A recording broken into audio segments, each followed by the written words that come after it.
নীল আকাশের নিচে আমি। তার জন্ম কলকাতায় দ্বিতীয় বিশ্বযুদ্ধের সময়। জীবনের শুরুতেই তার লড়াই শুরু। রাস্তাঘাটও দেখছি ভুলে গেছি। লড়াই জয় করে তিনি হয়েছিলেন রাজা, শরণার্থী হিসেবে বাংলাদেশে এসে হয়েছেন নায়ক রাজ। বলছিলাম কিংবদন্তি অভিনেতা রাজ্জাকের কথা।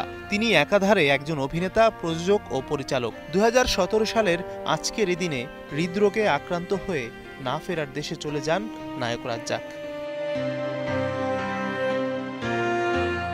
এই কিংবদন্তি এখনও বেঁচে আছেন দর্শকের মাঝে। তার প্রতিভা, দীর্ঘ ক্যারিয়ার ও মানবিক মূল্যবোধ আজও জীবন্ত। কলকাতার এক দরিদ্র পরিবারের সন্তান রাজ্জাক। অভিনয়ের প্রতি আগ্রহ তার স্কুল জীবন থেকেই।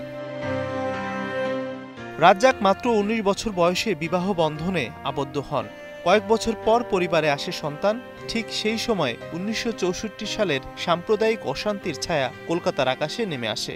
স্ত্রী ও সন্তানকে সঙ্গে নিয়ে তিনি ঢাকার কমলাপুরের ছোট্ট সংকীর্ণ ঘরে বসবাস শুরু করেন। সেই সময়ের প্রতিটি দিনই ছিল সংগ্রামের দিন, তবে কোনো কিছু দমাতে পারেনি তাকে।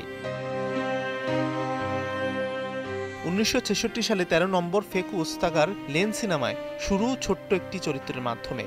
একই বছর জহির রায়হানের বেহুলা সিনেমায় অভিনয় করে তারকা বনে যান রাজ্জাক। তাকে আর পেছন ফিরে তাকাতে হয়নি।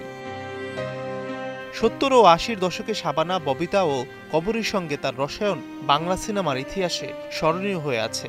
টলিউড ইন্ডাস্ট্রিতে দ্যুতি ছড়িয়েছেন রাজ্জাক। ৫ বার জাতীয় চলচ্চিত্র পুরস্কার, ২০১৩ সালে আজীবন সম্মাননা সহ অসংখ্য সম্মাননা আছে তার ঝুলিতে। অবাক পৃথিবী, আলোর মিছিল, জীবন থেকে নেয়া, অশিক্ষিত, ছুটির ঘণ্টা, ২ পয়সার আলতা, চোখের জলে সহ প্রায় ৬০০ সিনেমায় অভিনয় করে রাজ্জাক নিজেকে নিয়ে গেছেন অনন্য উচ্চতায়। নায়ক রাজ নেই, আছে তার কাজ, প্রিয় চিত্রাঙ্গন আর স্মৃতি। তিনি থাকবেন দর্শক হৃদয়ে যতদিন বাংলা সিনেমা থাকবে। মাঝহারুল ইসলাম তামিম, স্টার নিউজ।